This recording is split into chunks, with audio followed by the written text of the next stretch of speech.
इस वीडियो में बात करेंगे ट्रांसफार्मर की कंस्ट्रक्शन के बारे में। किसी भी ट्रांसफार्मर के दो मेन पार्ट्स होते हैं। Okay, main parts of transformer, main parts of transformer वो कौन कौन से होते हैं? चाहे वो ट्रांसफार्मर सिंगल फेज है या फिर वो थ्री फेज है, उसके जो मेन पार्ट्स होंगे वो दो होंगे। कौन कौन से होंगे? एक पार्ट को हम बोलते हैं कॉइल्स। ठीक है, एक पार्ट कौन सा होता है? उसको बोलते हैं कॉइल्स और वाइंडिंग, कॉइल्स और वाइंडिंग्स। क्लियर? और जो सेकंड पार्ट होगा वो होगा कोर। ये दो मेन पार्ट्स हैं ट्रांसफार्मर के। ओके, जो कॉइल्स हैं या फिर वाइंडिंग है वो दो प्रकार की होती है ट्रांसफार्मर में। क्लियर? एक को कहते हैं प्राइमरी वाइंडिंग और दूसरी वाइंडिंग को बोलते हैं secondary winding. Secondary winding. Clear? जो प्राइमरी वाइंडिंग है उसके साथ सोर्स को कनेक्ट किया जाता है। ओके, प्राइमरी वाइंडिंग को सोर्स से कनेक्ट किया जाता है, या फिर ऐसे भी कह सकते हैं कि जो इलेक्ट्रिकल एनर्जी को रिसीव करती है वाइंडिंग, उसको प्राइमरी वाइंडिंग बोलते हैं। Second one is the secondary winding. Secondary winding के साथ लोड को कनेक्ट किया जाता है, या ऐसे भी बोल सकते हैं कि जो इलेक्ट्रिकल एनर्जी को डिलीवर करती है उसको बोलते हैं सेकेंडरी वाइंडिंग। क्लियर? अब कोर है। कोर के लिए हम कौन सा मटेरियल यूज करते हैं? कोर के लिए हम यूज करते हैं लैमिनेटेड सिलिकॉन स्टील का। लैमिनेटेड सिलिकॉन स्टील का यूज किया जाता है। सिलिकॉन स्टील का यूज किया जाता है। अब लैमिनेटेड सिलिकॉन स्टील का यूज क्यों किया जाता है? कि जो कोर होती है उसमें लॉसेस होंगे। क्या होंगे? लॉसेस होंगे। लॉसेस दो प्रकार के होते हैं। ओके, जो कोर में लॉसेस होंगे उसको कोर लॉसेस बोलते हैं। ओके, ये अगर हम फर्दर इसको डिवाइड करें तो ये दो प्रकार के होते हैं। कौन कौन से? एडी करंट लॉस,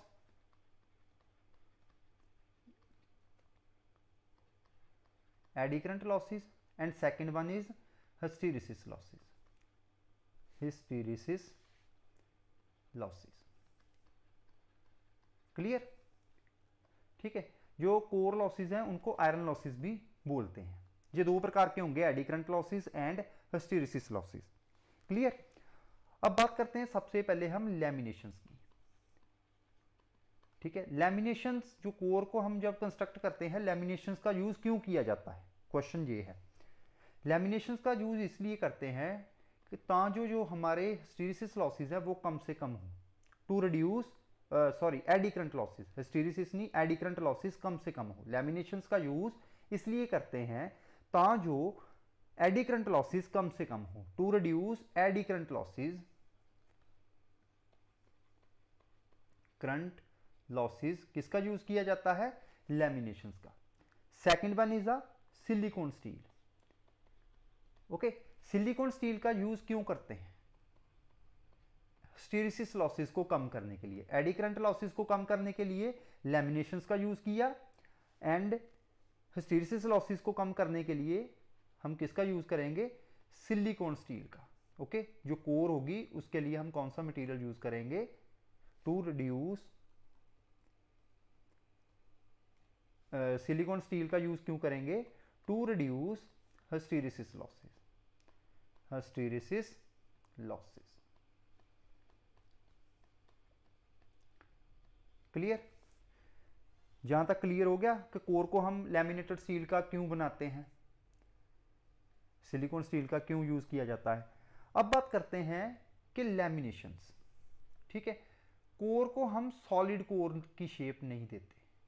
जो कोर है उसके लिए सॉलिड कोर का यूज नहीं किया जाता, उसके लिए हम छोटी छोटी स्ट्रिप्स का यूज करेंगे, ऐसे। ओके, इसको हम आपस में जोड़ने के लिए वार्निश का यूज करते हैं। ये कौन सी स्ट्रिप्स हैं? ये हैं सिलिकॉन स्टील की, सिलिकॉन स्टील की स्ट्रिप्स हैं। जो मटेरियल सिलिकॉन स्टील है, और जो वार्निश कर रहे हैं, ठीक है, आप रेड लाइन को देख सकते हैं, ये क्या है? ये लैमिनेशंस है। ओके, ये क्या है? लैमिनेशंस है। इसके लिए कौन सा मटेरियल यूज किया जाता है लैमिनेशंस के लिए? अब जो रेड है उसको हम क्या कहेंगे? लैमिनेशंस, लैमिनेशंस।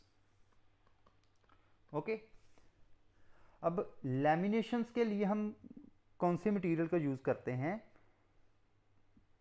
इसके लिए हम वार्निश का यूज करते हैं। ठीक है, किसका यूज करेंगे? वार्निश का। आपस में इसको जो इंसुलेट करने के लिए एक स्ट्रिप को दूसरी स्ट्रिप से।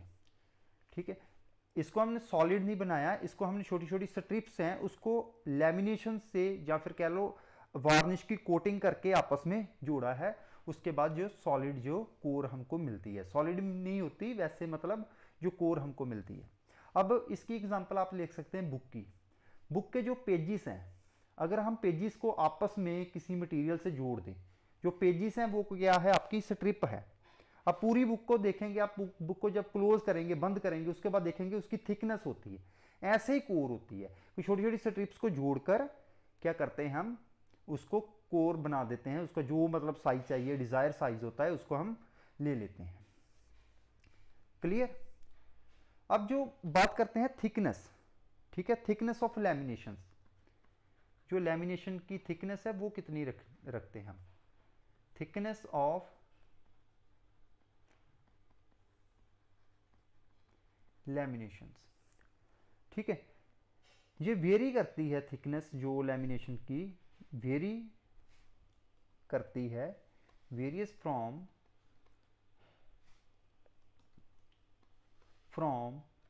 0.35 mm to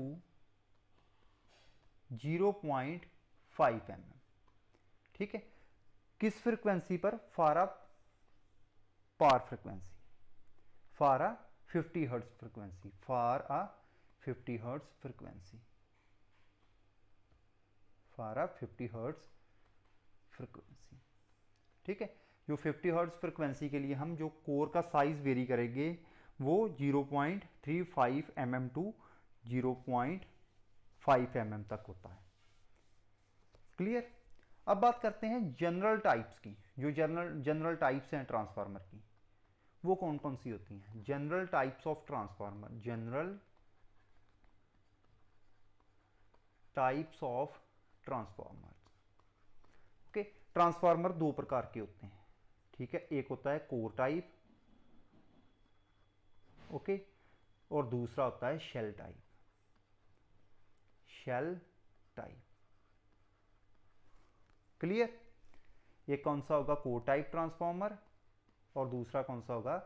shell type transformer. Clear? अब सबसे पहले बात करेंगे हम कि जो कोर टाइप ट्रांसफार्मर है उसकी स्ट्रिप्स कैसी होती हैं। ठीक है, इसके लिए हम एल टाइप स्ट्रिप्स का यूज करते हैं। कौन सी?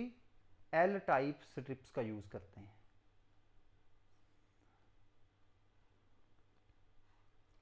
ऐसी स्ट्रिप्स होती हैं। फिर ये रेक्टेंगुलर फॉर्म हमें मिलती है कोर की। ठीक है, किस स्ट्रिप्स का यूज किया? L type, L type strips का, पत्रियों का यूज हमने किया। अब जो शेल टाइप ट्रांसफार्मर होगा उसके लिए हम कौन कौन सी स्ट्रिप का यूज करेंगे? उसके लिए हम E type and I type strip का यूज करेंगे। E type and I type, E and I type strips का यूज करेंगे।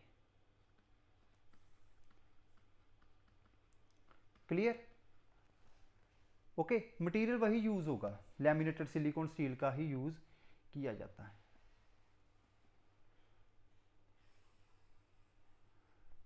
क्लियर? अब बात करते हैं कि जो ट्रांसफार्मर है उसकी वाइंडिंग को कैसे प्लेस किया जाता है। ठीक है, second one is a winding. ठीक है, वाइंडिंग को कैसे, किस मैनर में हम प्लेस करेंगे। ओके, जो कोर टाइप ट्रांसफार्मर होगा, जब इसकी स्ट्रिप्स को आपस में जोड़ा जाएगा वो ऐसा नजर आएगा। ठीक है, एक रेक्टेंगुलर फॉर्म में नजर आएगा हमें। क्लियर? और जो शेल टाइप ट्रांसफार्मर होगा वो इस प्रकार से हमें नजर आएगा।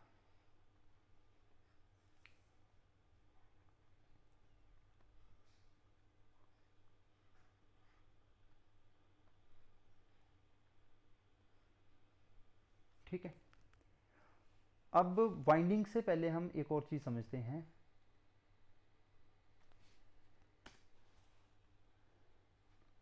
योक और लेग, योक एंड, ठीक है, एंड लेग्स और लिम्स, लेग्स और लिम्स, ठीक है। योक अलग चीज है, लिम्स अलग चीज है। जो टॉप एंड बॉटम पार्ट है, ठीक है, दोनों ट्रांसफार्मर्स में जो टॉप एंड बॉटम ये वाले जो कोर का पार्ट होगा उसको हम बोलते हैं योक। और जो वर्टिकल पार्ट होता है, ठीक है, ये वाला, इसको बोलते हैं लेग्स और लिम्स, ठीक है। लेग्स भी बोलते हैं इसको, लिम्स भी बोलते हैं। अब कोर टाइप ट्रांसफार्मर की बात करें तो इसमें दो लिम्स होती हैं, ठीक है। अब बात करते हैं शेल टाइप ट्रांसफार्मर की। इसमें जो टॉप एंड बॉटम पार्ट होगा जो कैलो कोर का, उसको हम जोक बोलेंगे और इसको बोलेंगे लिम्स और लेग्स। ओके, इसमें कितनी लिम्स हैं? 3 लिम्स हैं, 3 लिम्स। ओके, अब जो सेंट्रल पार्ट होगा, सेंट्रल कोर का जो सेंट्रल पार्ट है, ठीक है, कोर का दो जो सेंट्रल पार्ट है, ठीक है, ये आउटर लिम्स हो गए। जो सेंट्रल लिम्ब है उसका जो साइज होगा वो जो आउटर लिम्स हैं उसके डबल होगा, ठीक है। The size of central limb,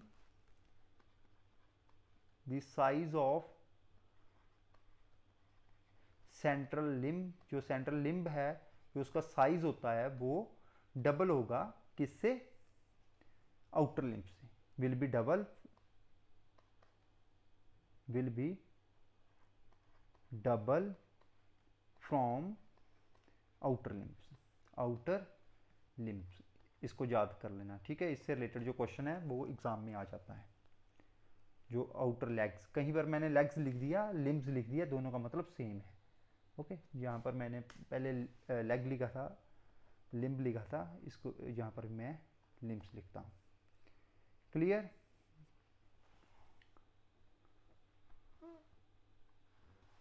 clear, दो पार्ट हमने कवर कर दिए इसके।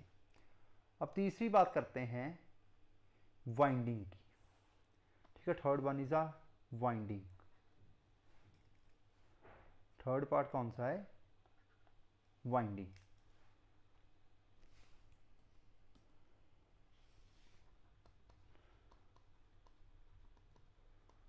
वाइंडिंग्स, ठीक है। इसको रीड्रा करेंगे ट्रांसफार्मर को।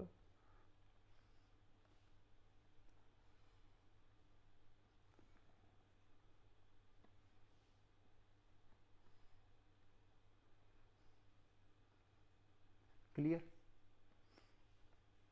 ये है हमारे पास शेल टाइप।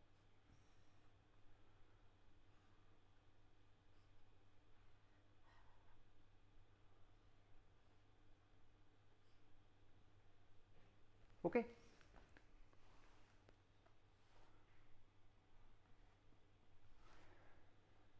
ठीक है।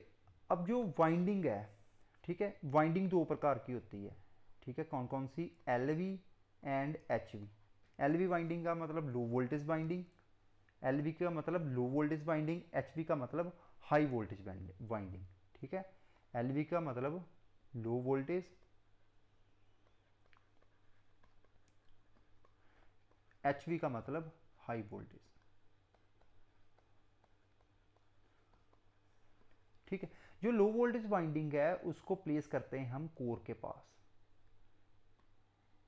ये कौन सी है? Low voltage winding. सिमिलरली ये वाली, ठीक है।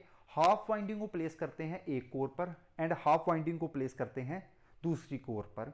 ट्रांसफार्मर जो हम कोर टाइप ट्रांसफार्मर की बात करें तो, ठीक है, कोर टाइप में क्या होता है? दो लेग्स होती हैं, 2 लिम्स होती हैं, दोनों पर वाइंडिंग को प्लेस किया जाता है। एलवी वाइंडिंग को हम कोर के पास करते हैं, हाफ वाइंडिंग एक लिम्ब पर प्लेस करेंगे एंड हाफ वाइंडिंग दूसरी लिम्ब पर। क्लियर? ये कौन सी वाइंडिंग है जो मैंने पर्पल कलर पर आपको नजर आ रही है? पर्पल कलर की जो वाइंडिंग है वो कौन सी है? वो है एलवी वाइंडिंग। क्लियर? जो एचवी वाइंडिंग होगी, प्राइमरी सेकेंडरी की नहीं बात कर रहा हूं, आप समझने की कोशिश करो कि इसमें जो वाइंडिंग एचवी का मतलब हाई वोल्टेज होगी, चाहे वो प्राइमरी साइड है चाहे वो सेकेंडरी साइड है। फॉर एग्जांपल अगर स्टेप डाउन ट्रांसफार्मर है तो उसमें हाई वोल्टेज वाइंडिंग कौन सी हुई? Primary, and low voltage winding कौन सी हुई? सेकेंडरी। अब हम सेकेंडरी वाइंडिंग को प्लेस करेंगे कोर के पास। अगर हम स्टेप अप ट्रांसफार्मर की बात करते हैं तो उसमें हम प्राइमरी वाइंडिंग को प्लेस करेंगे कोर के पास। क्लियर? अब जो रेड कलर से आपको वाइंडिंग नजर आ रही है, इसको मैंने, ये कौन सी वाइंडिंग है? ये एचवी वाइंडिंग है। कौन सी वाइंडिंग है? HV winding. एचवी वाइंडिंग जो होती है उसको हम प्लेस करते हैं लो वोल्टेज वाइंडिंग के ऊपर। क्लियर? बट अगर हम बात करें शेल टाइप ट्रांसफार्मर की, उसमें जो सेंट्रल लिम्ब होती है उसका साइज तो मैंने आपको बता दिया कि जो आउटर लिम्ब्स हैं उससे डबल होता है। तो उसमें क्या होता है, उसमें दोनों वाइंडिंग्स के मतलब इसमें हाफ वाइंडिंग नहीं, पूरी की पूरी वाइंडिंग हम एक ही लिम्ब पर प्लेस करेंगे। जो पूरी की पूरी वाइंडिंग होगी उसको एक ही लिम्ब पर प्लेस करेंगे, एक ही लेग पर प्लेस करेंगे। ओके, ये कौन सी? एलवी वाइंडिंग हो गई। ठीक है, एलवी वाइंडिंग, और एलवी वाइंडिंग के ऊपर एचवी वाइंडिंग हो गई। ठीक है, ये कौन सी है? HV winding. ऐसा करते क्यों है? ऐसा क्यों करते हैं हम? एलवी वाइंडिंग को हम कोर के पास इसलिए प्लेस करते हैं ताकि जो इंसुलेशन की कॉस्ट कम की जा सके। ठीक है, टू रिड्यूस इंसुलेशन। ठीक है, नोट। ठीक है, दोनों ट्रांसफार्मर की बात कर रहे हैं, core type and shell type. To reduce the insulation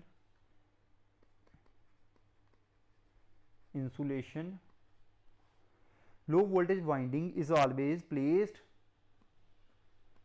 low voltage जिसको हम एलवी वाइंडिंग बोलते हैं, low voltage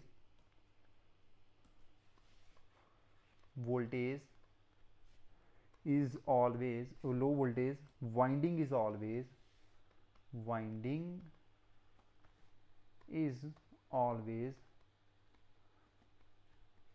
placed nearer the, ठीक है, nearer का मतलब होता है पास, nearer the core। Clear? Okay students, clear हो गया? ओके, तो ये थी ट्रांसफार्मर की कंस्ट्रक्शन। ओके, तो आप हमारे टेलीग्राम चैनल को भी ज्वाइन कर सकते हैं, उसका जो लिंक है वो मैंने डिस्क्रिप्शन में डाल दिया है। ठीक है, जो डिस्क्रिप्शन है उसको चेक कर लेना, वहाँ पर मैंने टेलीग्राम चैनल का लिंक डाल दिया है। ओके, आप टेलीग्राम के माध्यम के थ्रू भी हमसे जुड़ सकते हैं। Thank you.